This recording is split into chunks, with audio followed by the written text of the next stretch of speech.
Deep Talks, Tao Te Ching by Deep Trivedi। समझदार व्यक्ति को वह सच्चा है, इसकी सफाई देने की आवश्यकता नहीं होती है।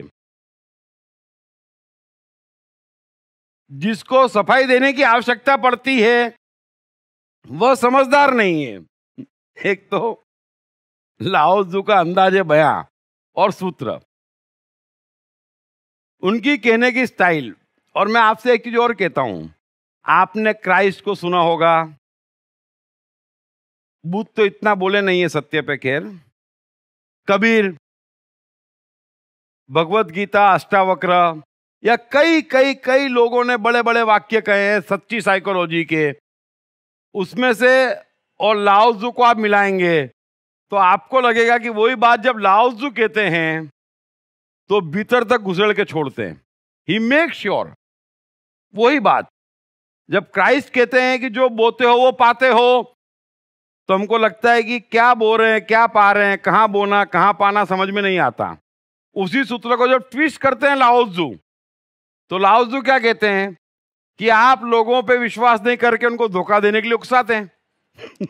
बात वो की वही है, बड़े ध्यान से समझना। लेकिन जब लाओ त्ज़ू कहते हैं तो साइकोलॉजी के भयंकर मास्टर है। वो एग्जैक्ट पकड़ते कि इस बात को, कान को किस तरह से पकड़ूं कि ऊपर के मन छोड़ के बात भीतर तक घुस जावे। बड़ी सीधी बात है। धोखा हुआ, भगवान ने धोखा दिया, समझ लो आपने विश्वास नहीं किया। ज्योतिष ने धोखा दिया, विश्वास नहीं किया। पत्नी ने धोखा दिया, विश्वास नहीं किया। आपने विश्वास किया? खुद से पूछो। सब 0-100 में चल रहा है, 0 और 100 के बीच में सब चल रहा है। किस पे विश्वास किया? किसी पे नहीं किया। तो धोखा हो रहा है तो समझ लो कि आपने विश्वास नहीं किया है। इसका सीधा अर्थ यह है कि आप अपने अलावा किसी पे विश्वास कर ही नहीं सकते। जल्दी जल्दी समझ लो, आपका सारा खेल जीवन का सेट हो जाएगा।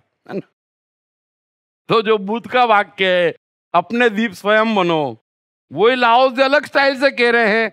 बात समझना आसान हो जाती है कि भाई धोखा हुआ, इस पे विश्वास नहीं किया, तो इतना समझ लो इस पे विश्वास नहीं बैठ सकता।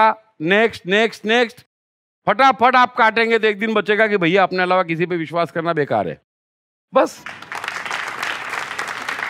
तो लाओ त्ज़ू मास्टर है। मैंने आपको इसलिए कहा, मैं आपसे बार बार इसलिए कहता कि आप साइकोलॉजी का ज्ञान बढ़ाओ। जब लाओ त्ज़ू कहते और वो चीज आप पे क्या असर करती, और वही चीज अब दूसरे कहते तो आप पे क्या असर करती, तो आपको समझ में आएगा कि एक तो कोई अपूर्ण की बात नहीं करते, सन्यास की, भगवान की, संसार से भागने वाली बात लाओ त्ज़ू नहीं करते। कोई भी चीज आपको कमजोर बनाने वाली बात नहीं करते। और जो जो सूत्र रिक्वायर्ड है वो इस तरीके से कहते कि बच नहीं सकते, आप बच ही नहीं सकते। तो लाओ त्ज़ू कह रहे हैं कि समझदार व्यक्ति को वह सच्चा है, इसकी सफाई देने की आवश्यकता नहीं होती है। जिसको सफाई देने की आवश्यकता पड़ती है वह समझदार नहीं है। इसके कई अर्थ हैं। पहली बात तो आप खुद जानते हैं, अगर आपकी भावना वाकई 100% शुद्ध है, फिर आप कुछ भी करते, सामने वाले को बुरा भी लगता, वो सवाल भी पूछता, तो भी आप कभी जवाब नहीं देंगे। जब 100% आप परफेक्ट हैं, आपको गारंटी है कि भले मैंने उसको मारा लेकिन मैं राइट हूं, है ना, तो वो ये पूछता क्यों मारा, आपसे जवाब नहीं निकलेगा। लेकिन जब आप श्योर नहीं है और फिर देखते और इसको मारा, इसने बुरा माना, कल उठ के मेरे को तो नहीं मारेगा, फिर आप हर चीज की सफाई देते, देख भाई ऐसा मारा था, फिर ये सोच के मारा था, फिर यूं करके मारा था। तो पहली बात तो ये है कि आप सफाई इसलिए दे रहे हैं कि आपका मन अभी प्योर नहीं है ना। कृष्ण के 108 वर्ष के जीवन में कृष्ण ने कितनी हत्याएं की, झूठ, छल, कपट, रास सब किया। कृष्ण ने कभी सफाई दी कि देखो यार तुम समझ नहीं रहे हो, लेकिन मैंने ये सब आपके भले के लिए किया? प्रश्न ही नहीं उठता है।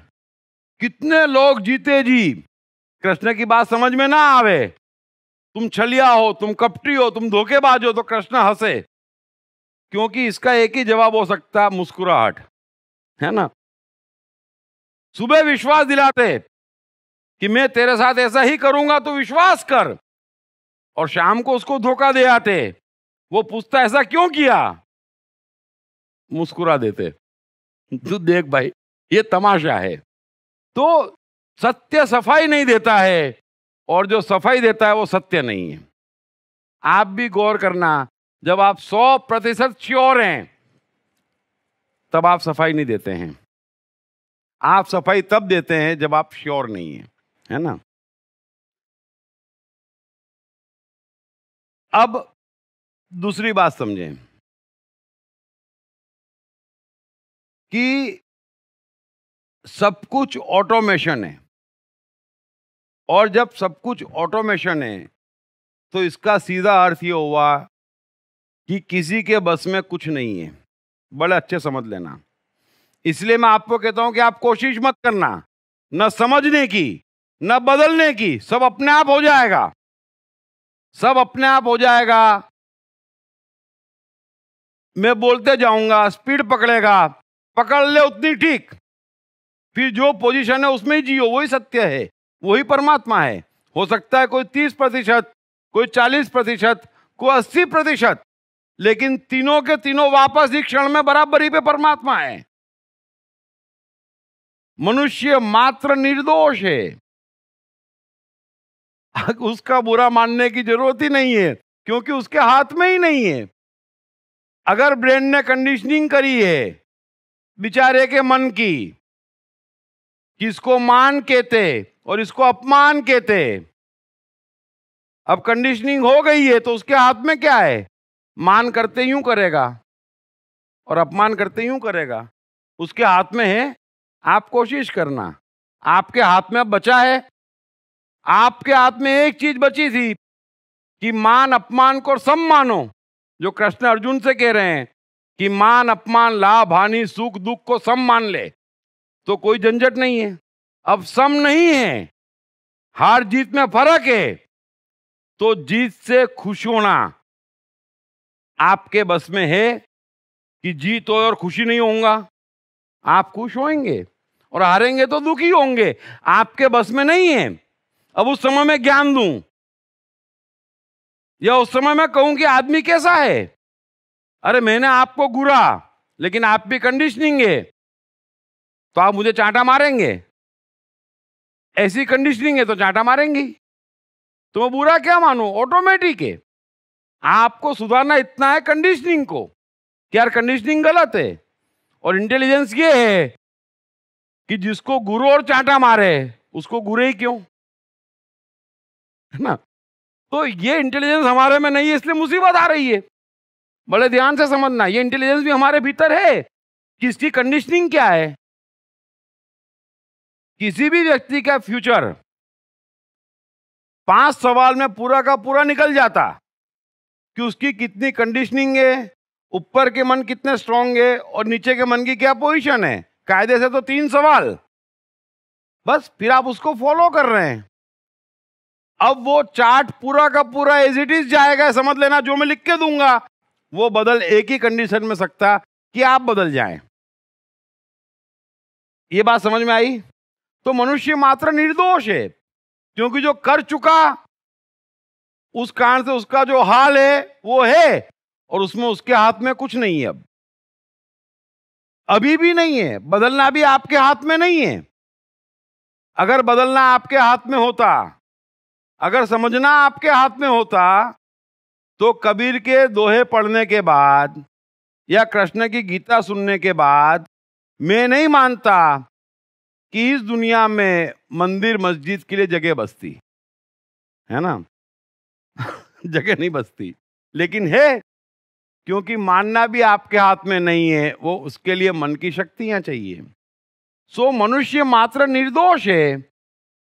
इसलिए जो समझदार है वो न तो अपने किसी कार्य के लिए सफाई देता है, न सामने वाले से किसी कार्य के लिए सफाई मांगता है, क्योंकि वो तो समझदार है, उसको मालूम है कि ये बटन दबाऊंगा, ये पूरी दुनिया खिलौना है कृष्ण का, है ना।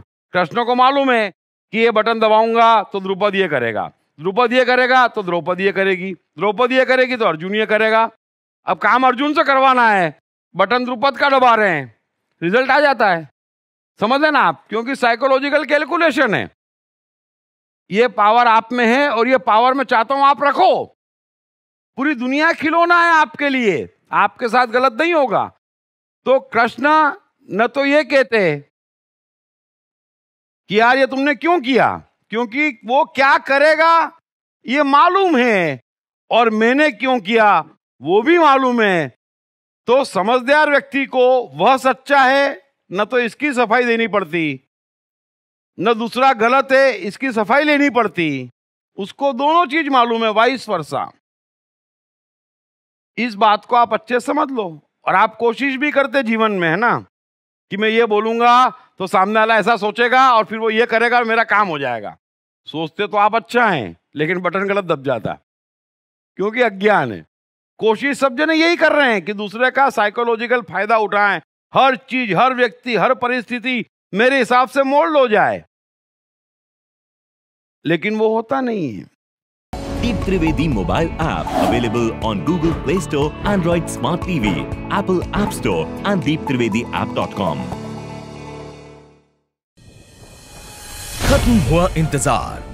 बेस्ट सेलिंग लेखक दीप त्रिवेदी की बेस्ट सेलिंग किताब मैं कृष्ण हूं के भाग 1, भाग 2 और भाग 3 के बाद अब तैयार हो जाइए द्वारकाधीश कृष्ण के आगे के जीवन की पूरी कहानी जानने के लिए। पढ़िए मैं कृष्ण हूं भाग 4, मेरे राजनीतिक उत्थान की दास्तान, और जानिए कैसे कृष्ण आर्यावर्त की राजनीति का प्रमुख केंद्र बनकर उभरे।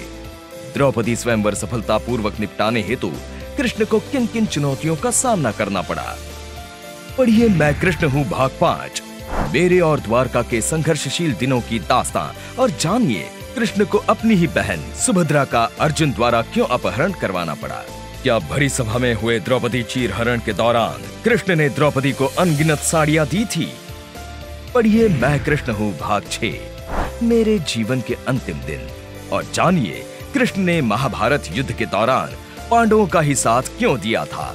क्यों कृष्ण की ही प्यारी द्वारका में अधिकांश यादव आपस में लड़कर खत्म हो गए। मैं कृष्ण हूं का चौथा, 5वां और अंतिम 6ठा भाग हिंदी और गुजराती में सिर्फ atmanestore.com पर उपलब्ध है।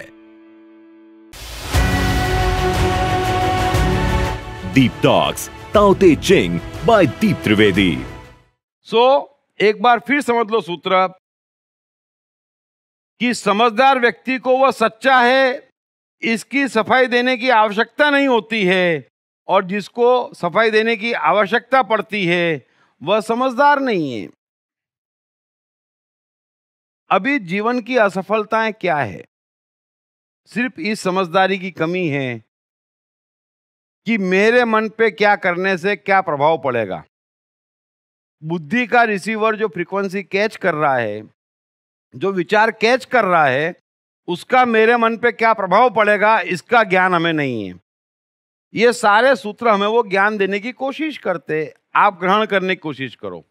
फिर मन ने जो ग्रहण किया वो प्रभाव आपको मालूम होना चाहिए। अगर आपको मन का प्रभाव मालूम होगा तो आपकी बुद्धि को कंट्रोल करेगा मन की, नहीं भाई ये गलत गलत वाइब्रेशन है ना, ये नहीं चाहिए मुझे, इस चक्कर में नहीं पड़ना। तीसरी बात, जो मन में घट गया वो बाहर घटने ही वाला है, वो भी मालूम पड़ जाता है। तो ये दुनिया पूरी की पूरी प्रिडिक्टेबल है, रत्ती भर इसमें कुछ भी अनप्रिडिक्टेबल नहीं है। और जिस मनुष्य के जीवन में जितना अनप्रिडिक्टेबल हो रहा है उतना वो सोया हुआ है, उतनी उसकी बुद्धि की कंडीशनिंग और ऊपर के 3 मन स्ट्रांग है, बाकी कोई कारण नहीं है। क्या क्राइस्ट को नहीं मालूम कि मैं यहूदियों के साथ जो जो कर रहा हूं उसका अंतिम परिणाम क्या होगा? आप क्या समझते हैं क्राइस्ट बेहोश है? नहीं, पूरा होश है। तो ज्ञानियों को होश है, और जब मुझे मालूम है कि ये परिणाम होगा तो क्राइस्ट रोते हुए कैसे मर सकते, मुझे बताएं। सारा रोना अप्रत्याशित का है कि हमें मालूम नहीं पड़ रहा है कि हमारे साथ क्या होगा। हम कुछ सोच के करते, कुछ हो जाता, लेकिन करते ही उसका परिणाम तय हो जाता, जिसको कहते हैं ना कि आगाज के साथ अंजाम तय हो जाता। सारी कहावतें मालूम है हमें, सारे बड़े बड़े साइकोलॉजिकल ज्ञान हमने सुन रखे हैं, सिर्फ उसका अर्थघटन करने वाला कोई नहीं हुआ, कोई करता नहीं, तो हम समझते ये क्या बात है। लेकिन जैसे ही आप आगाज करते, क्राइस्ट ने पहले आगाज करी कि क्राइस्ट को मालूम अंतिम परिणाम मेरी मृत्यु है ना, और मृत्यु के बाद चारों ओर मेरी बातों का फैलना है ना, मेरी बातों का फैलना है, क्राइस्ट को मालूम है। बड़े अच्छे समझ लेना। तो ये ज्ञान हमारे भीतर चाहिए, न तो हमें पूछना है न हमें बोलना है। सारी समस्याओं की जड़ क्या है, जीवन में समस्या क्या है, ये भी समझ लेना। पहली समस्या है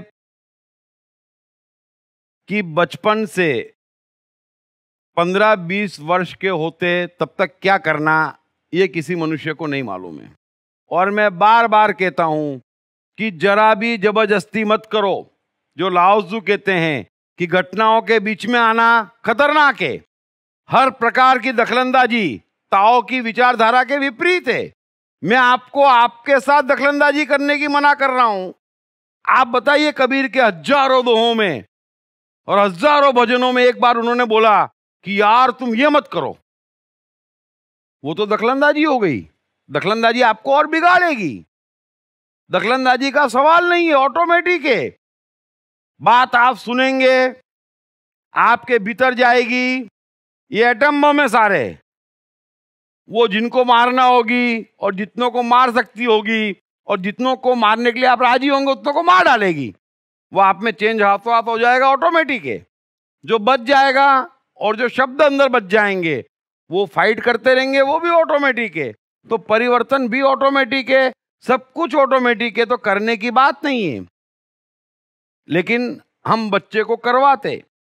मैं कितनी बार कहता हूं को अपनी मर्जी से स्कूल जाए ठीक है, अपनी मर्जी से पढ़े ठीक है, नहीं पढ़ता है तो क्या फालतू बैठेगा? आप क्या समझते हैं, अगर एडिसन स्कूल नहीं गया या स्टीव जॉब्स स्कूल से उठ गया तो क्या फालतू बैठेगा? थोड़े दिन बाद स्कूल जाएगा, नहीं जाएगा तो कुछ और करेगा। लेकिन जो उसका मन मानेगा वो करेगा, तो समय के साथ चलेगा, उसका समय फास्ट चलेगा। छोटा बच्चा 4 साल का होता, उस 4 साल की उम्र में वो कितना जीता? 10 दिन से ऊपर नहीं जीता। इतना तेजी से उसका समय कटता। इसलिए किसी को भी वो 4 साल का कैसे हुआ नहीं मालूम पड़ता। फिर 5 से 10 का थोड़ा थोड़ा याद आता, और 10 के बाद हर चीज याद आना शुरू होती। और जैसे जैसे बड़े होते कोई चीज जाती ही नहीं, क्योंकि समय कट ही नहीं रहा है, सब खराब घट रहा है, सब खराब घट रहा है। तो समय तेजी से कटना चाहिए। तो बच्चा जो कर रहा है वो ठीक कर रहा है, अगर उसको नहीं करने दे रहे हैं आप, सब गड़बड़ हो रही है। वो फालतू नहीं बैठेगा। कोई बच्चा दुनिया में फालतू नहीं बैठता। मन को आप गैर जवाबदार मत समझो, मन बड़ा जवाबदार है। मन के साथ चलो, वो कहता नहीं काम धंधा करना, मत करो। क्या करेगा मन? काम धंधा नहीं करा, चलो फिर आप कहेंगे मन उड़ता है, उड़ने दो। क्या कह रहा है? स्विट्जरलैंड जाना है, पैसे है नहीं है, 2 मिनट में समझ में आ जाएगा, भाई साहब स्विट्जरलैंड जाना हो तो कमाना पड़ेगा, फिर काम पे लग जाएगा। अल्टरनेट कहाँ है? ताओ का ब्यूटीफुल बैलेंस है। आप मन को सौंपो, मन रास्ते खोजेगा, मन चलेगा, बच्चा भी चलेगा, पढ़ेगा नहीं तो नौकरी करेगा, है ना। आप इतना कह सकते कि देख भाई 15 साल तक जवाबदारी मेरी है ना, उसके बाद में तू कमा तो खा, 15 से 20 साल तक है धर्मशाला तेरी, और 20 साल बाद अगर तू कुछ नहीं करता है तो तू तेरे घर में मेरे घर, बस इतना समझा दो और छोड़ दो उसको, सब ठीक कर देगा वो। कोई फालतू नहीं बैठता है, किसी का मन अपने को मारने के लिए राजी नहीं है। क्या है ब्रह्मांड की सबसे रहस्यमय शक्ति, आत्मा का रहस्य?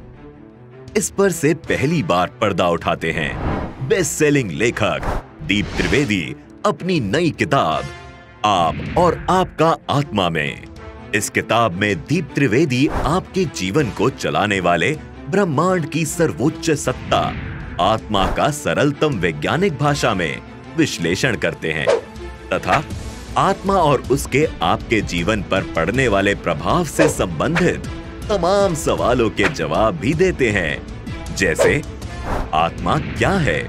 भगवत गीता में कृष्ण ने आत्मा की शक्तियों के बाबत क्या कहा है? आपकी सिस्टम का आत्मा से क्या ताल्लुक है? साथ ही आपके शानदार जीवन के लिए इस किताब में कई सरल टिप्स भी दिए गए हैं, जैसे आत्मा की शक्तियों को जगाने के सूत्र, आत्म शक्ति को अपने भीतर अनुभव करने का स्टेप बाय स्टेप तरीका तथा कौन आत्मा के कितने निकट है ये जानने के सरल टेस्ट। सो आज ही अपनी आत्मा से अपनी निकटता बढ़ाओ और अपने हसीन जीवन की नींव डालो, क्योंकि किसका जीवन कैसा रहेगा ये सीधे तौर पर उसकी आत्मा से निकटता पर निर्भर है। ये किताब अंग्रेजी में the black book of soul, Hindi में आप और आपका आत्मा, मराठी में तुम्ही आणि तुमसा आत्मा तथा गुजराती में तमे अणे तमारो आत्मा के नाम से सभी प्रमुख बुक स्टोर्स और ई कॉमर्स साइट्स पर उपलब्ध है। दीप टॉक्स ताओ ते चिंग बाय दीप त्रिवेदी। तो ये बच्चे की बात हुई। फिर हमारी समस्या क्या है? Marriage life. ये सारी समस्याओं की जड़ क्या है? क्योंकि वो सत्य के साथ नहीं है। जो लाओजू कह रहे हैं कि समझदार व्यक्ति को वो सच्चा है, इसकी सफाई देने की आवश्यकता नहीं है, सत्य की वो ताकत है। जो कृष्ण कहते कि हे अर्जुन, सत्य वस्तु का तो अभाव नहीं है, चारों ओर सत्य ही सत्य है और असत्य की सत्ता नहीं है। तो आप प्रकृति के नियमों की अवहेलना कैसे कर सकते? जब प्रकृति के नियम में नहीं है, कुछ मिटाया नहीं जा सकता, कुछ बनाया नहीं जा सकता, दो आदमी साथ में रह नहीं सकते, तो आपको 2 नहीं 50 के साथ में रहना है, तो टोटल अहंकार का 100 रखना पड़ेगा। तो आप मैरिज में क्यों फंसते? वही कंडीशनिंग, इतने साल के हुए तो मैरिज करना ही पड़ेगा। फिर गलत सिलेक्शन करते, वो भी एक साइकोलॉजी है। अरे भाई, आपको मैरिज करनी है तो आपको इतना मालूम होना चाहिए कि आप क्या हैं, आपको जजमेंट होना चाहिए कि सामने वाला क्या है, और जब आप जिसके लिए राजी हो उससे टू द पॉइंट बात करनी चाहिए कि देख भाई, प्रकृति के नियम के हिसाब से हमको चलना पड़ेगा। टोटल 100 होगा तब हम साथ में, टोटल गड़बड़ होगा तो तू तेरे रास्ते में मेरे रास्ते, आप भी स्वतंत्र मैं भी स्वतंत्र। क्योंकि सत्य सफाई नहीं देता, पूछता नहीं है कि तू कहां गई थी, और कोई पूछता नहीं है कि आप कहां हो। आप प्रकृति के नियम तोड़ रहे हो, जीवन में कलेश बढ़ा रहे हो। 2 मनुष्य साथ में रह सकते, बड़े प्रेम से रह सकते, लेकिन प्रकृति के नियम तोड़ के नहीं रह सकते। प्रकृति के नियम तोड़ते मन विकृत होता, फिर और विकृत होता, फिर और विकृत होता, और महिलाओं को तो मार डाला जाता कि स्त्री को यह शोभा देता है। अरे फर्क क्या है? दोनों मनुष्य हैं और दोनों को पूर्ण स्वतंत्रता है, लेकिन फिर वही कंडीशनिंग बीच में आती कि हमारे घर की महिलाएं बुरखे में घूमती, घुमाओ बुरखे में। महिलाओं का हाल देखो और आपका हाल देखो। हमारे यहां तो घूंघट डाल के घूमती, घुमाओ। हमारे यहां तो महिलाएं बाहर नहीं निकलती कमाने, मत निकलो। अरे ये क्या लगा रखा है आपने? तो थोड़ा सा समझो कि क्लियर बातचीत होकर आपकी मैरिज होती और आप प्रकृति के नियम नहीं तोड़ते, घर वालों को भी कॉन्फिडेंस में लेते कि भाई ये पत्नी नहीं है, ये मनुष्य है, ये वस्तु नहीं है, ये अपने हिसाब से चलेगी, और इसने पहले ही कह दिया कि मैं इस हिसाब से चलूंगी। बात खत्म हो गई। मैं भी मनुष्य हूं, मैंने भी कह दिया मैं इस हिसाब से चलूंगा, कल परिवर्तित हो जाऊं, बात अलग। कोई वस्तु थोड़ी ही है, ये कोई पंखा थोड़ी है कि आप खरीद के ले आए और आप ऑन करेंगे तभी ऑन होगा। आप यही चाहते एक दूसरे से, तो प्रकृति के नियम तोड़ते। मनुष्य परम स्वतंत्र सत्ता है। आप पूछ कैसे सकते किसी से सवाल, और आप जवाब कैसे दे सकते? लाओजू कह रहे हैं कि दोनों बात गलत है, आपका ज्ञान है, दोनों बात गलत है। तो मैरिज लाइफ के प्रॉब्लम सारे के सारे इस वजह से हैं, क्योंकि उसका भी सेंस नहीं है कि कैसे जीवन आगे बढ़ाना, कैसे जीवन में जीना। वैसे ही कैरियर के मामले में अगेन बुद्धि से सिलेक्ट करते, बुद्धि से बिजनेस करते, बुद्धि से समझने की कोशिश करते, फेल हो जाते, परेशानियां बढ़ती, मेहनत कितनी करते, कितनी मेहनत करते, और जितने सफल हैं उनके पास टाइम ही टाइम है, टाइम ही टाइम है। अंबानी हो, बिल गेट्स हो, टाइम ही टाइम है। कबीर के पास टाइम ही टाइम है। क्या दिक्कत आ गई उनको? आप मेहनत क्यों कर रहे हैं? क्योंकि बुद्धि का काम कर रहे हैं। बुद्धि एक ही भाषा जानती, मेहनत करो। मन जादू जानता, आपने मैजिशियन को अंदर बंद कर रखा है। तो करियर की समस्या आती, परिवार की समस्या आती। जब मनुष्य मात्र निर्दोष है, जब बुद्ध, कृष्ण, कबीर, क्राइस्ट नहीं कहते कि तुम्हारे में ये गड़बड़ है, और कितना कॉन्फिडेंस देते। कृष्ण तो कहते कि तू पापियों से अधिक पाप करने वाला है, संसार का सबसे बड़ा पापी है, तो भी धर्मात्मा मानने योग्य है। हैं? कितना कॉन्फिडेंस देते। और क्या चाहिए? प्राण लोगे किसी के? आप ही की भगवत गीता है, आप ही हिंदू हैं, आप ही कह रहे हैं गीता में सब सत्य लिखा है। फिर मेरे में खराबी है तो दूसरे में खराबी है, दूसरे में खराबी है तो तीसरे में खराबी है। खराबी क्या है? परिवार की समझ बढ़ाओ कि भाई कोई क्रोध कर रहा है तो कर थोड़ी रहा है, भीतर से आ रहा है, उससे कोई दुश्मनी हो गई, ठीक है, कर लेने दो उसको बेचारे को। आपको कोऑपरेट करना पड़ेगा, साथ में रहना है तो। यहां तो कोऑपरेट ही नहीं करते। कोई परेशान है और टेंशन में है, मैंने पहले ही कहा था, फिर वो परेशान है इसलिए क्रोध करता, तो आप डबल से जवाब देते। ये हो क्या रहा है? साथ में रहने के तरीके नहीं मालूम। समस्याएं देखो क्या है, क्योंकि सत्य के साथ समाधान है और सत्य को सवाल जवाब नहीं चाहिए। तो आप समझदारी बढ़ाओ, परिवार में बढ़ाओ, पत्नी से बढ़ाओ। आप प्रकृति के नियम तोड़ के, आप सत्य को छोड़ के सुखी और सफल नहीं हो सकते। तो सत्य के साथ रहो। सत्य में दूसरा मनुष्य मनुष्य है और बड़ा प्यारा है, उसकी अपनी जीवन लीला है। आपको साथ में रहना चाहिए। आप हजारों के साथ में रहो, आप अरबों रुपए कमाओ, लेकिन रुपए को पकड़ो मत। बिल गेट्स ने पकड़ा नहीं है, टाटा ने पकड़ा नहीं है, वॉल्ट डिज्नी ने पकड़ा नहीं है, स्टीव जॉब्स ने पकड़ा नहीं है, एल्फ्रेड नोबेल ने पकड़ा नहीं है। पकड़ा नहीं है किसी ने पकड़ा नहीं है। पूरी की पूरी चैरिटी करके गए हैं। ऐसा नहीं है कि डिज्नीलैंड पे डिज्नी के खानदान का राज चल रहा है या बिल गेट्स ने जायदाद अपने बच्चों को दे दी, ऐसा नहीं है। आप इस प्रकृति के नियमों को तोड़ते और फिर कहते भगवान कुछ हो नहीं रहा है। अरे इतना कुछ भी हो रहा है, भगवान की दया है, वरना बहुत बुरा हाल कर देना चाहिए था। मैं ये समझाना चाह रहा हूं, प्लीज समझो। आप प्रकृति के नियमों को मत तोड़ो, असत्य में समाधान मत खोजो। दूसरा गुलाम है, अभी असत्य है, समाधान नहीं निकलेगा। फिर क्या होता? वो सास बहू को सताती, कितने दिन की बात है। फिर एक दिन सास बीमार होती, पानी ला, सुनाई नहीं दे रहा है। हर कुत्ते के दिन आते हैं। क्या मजाक कर रहे हो आप लोग? अरे मनुष्य हो, मनुष्य की तरह रहो, कोई गुलाम नहीं है। अगर किसी को क्रोध आ रहा है, कोई असफल है, कोई परेशान है, तो अपनी परेशानी निकाल रहा है। अब मेरे सर में दुख रहा है तो मैंने बगैर कारण के किसी को मार दिया, चलो, तो मारने वाले को समझना चाहिए कारण था नहीं, उसको कोई परेशानी होगी। सवाल जवाब क्या करना? समझो आप उस बात को। कोई सवाल जवाब नहीं है, सब ऑटोमेटिक है, निर्दोष है, छोड़ो। तो आपस में आप छोड़ोगे तो टोटल 100 होगा। आप हंस के रहो ना, सब आगे बढ़ो ना। मैं समय हूं। विश्व की अंतिम व निर्णायक सत्ता होने के बावजूद कोई नहीं जानता कि आखिर मैं हूं कौन। पूरा ब्रह्मांड ही नहीं, बल्कि मनुष्यों के जीवन की हर ऊंच नीच भी मेरे ही नियंत्रण में है। जो मेरी चाल से ताल मिला लेगा, एक सुखी और सफल जीवन गुजारना उसका भाग्य हो जाएगा। अभी भी देर नहीं हुई है। मेरी चाल से ताल मिलाने के लिए पढ़िए बेस्ट सेलर्स मैं मन हूं, मैं कृष्ण हूं और 101 सदाबहार कहानियां के लेखक दीप त्रिवेदी की नई किताब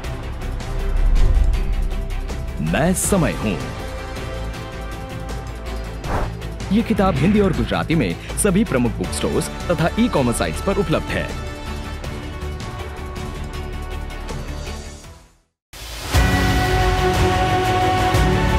दीप टॉक्स ताओ ते चिंग बाय दीप त्रिवेदी। तो सूत्र एक बार फिर समझ लेना। मैं हर तरीके से कोशिश कर रहा हूं कि साइकोलॉजी की जितनी हो सके गहराई में जाऊं लाओ त्जू के साथ। समझदार व्यक्ति को वह सच्चा है, इसकी सफाई देने की आवश्यकता नहीं होती है, और जिसको सफाई देने की आवश्यकता पड़ती है वो समझदार नहीं है। बस। तो क्यों पूछना? आप किसी से पूछ रहे हैं मतलब आपको मालूम नहीं है। हमारे मन में ये ताकत है कि मेरी जीत ही इसी में है। कोई व्यक्ति मुझे 20 साल पहले मिला हो और 20 साल से नहीं मिला हो तो भी मैं जानता हूं कि वो मेरे बारे में क्या सोच रहा है आज इस क्षण पे, और उसके क्या हाल है। अरे इतनी शक्तियां मन में, मैं आपसे कह रहा हूं, मैं इतने मजे में जीता हूं। मेरे से ज्यादा मजे में आप जिए ये मैं चाहता हूं। बड़ा आसान है, कॉम्प्लिकेशन नहीं है। हम न करें कॉम्प्लिकेशन। आप मन को समझें, मन की शक्तियों को समझें। मन सब जानता है, सिर्फ आप उसको मौका दें। बुद्धि अहंकार को गुलाम बनने दे, मन का मालिक मत बनने दे। बस रथ कृष्ण को चलाने दें। कृष्ण कहे वैसे घोड़ों को दौड़ने दें। कृष्ण कहे उस हिसाब से पहियों को चलने दे। कृष्ण कहे उस डायरेक्शन में रथ को जाने दे। ये इनकी ड्यूटी में आता है बुद्धि अहंकार की। आप उल्टा करते और फंस रहे हैं। मन के जादू को समझें। मन से कैसे पढ़ना, मन से कैसे समझना, मन से कैसे देखना। हम भी सुनते, मन की आंख से देखो। हमको दिखती नहीं मन की आंख, हम इसी आंख से देखते।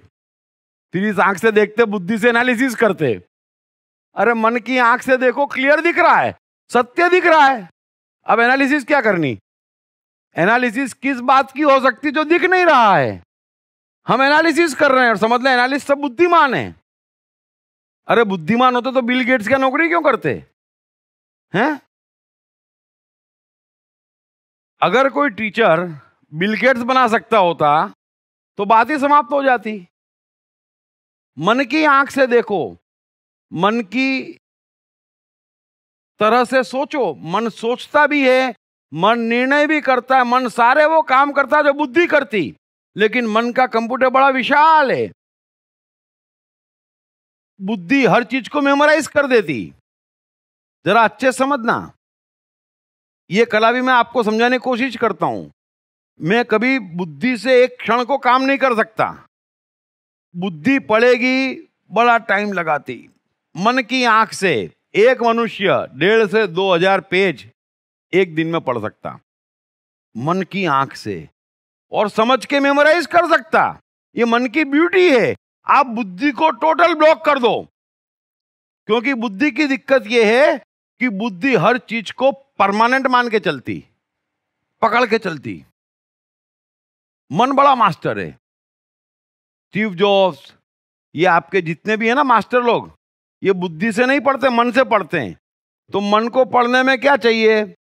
बड़ा पावरफुल है। वो देखता है यार ये 8वीं से 9वीं में जाना है और 9वीं के बाद तो ये चीज काम आनी नहीं है, तो ऊपरी ऊपरी पढ़ लो, सीरियस लेने की जरूरत नहीं है। सिर्फ एग्जाम के वक्त तक याद रहे काफी है।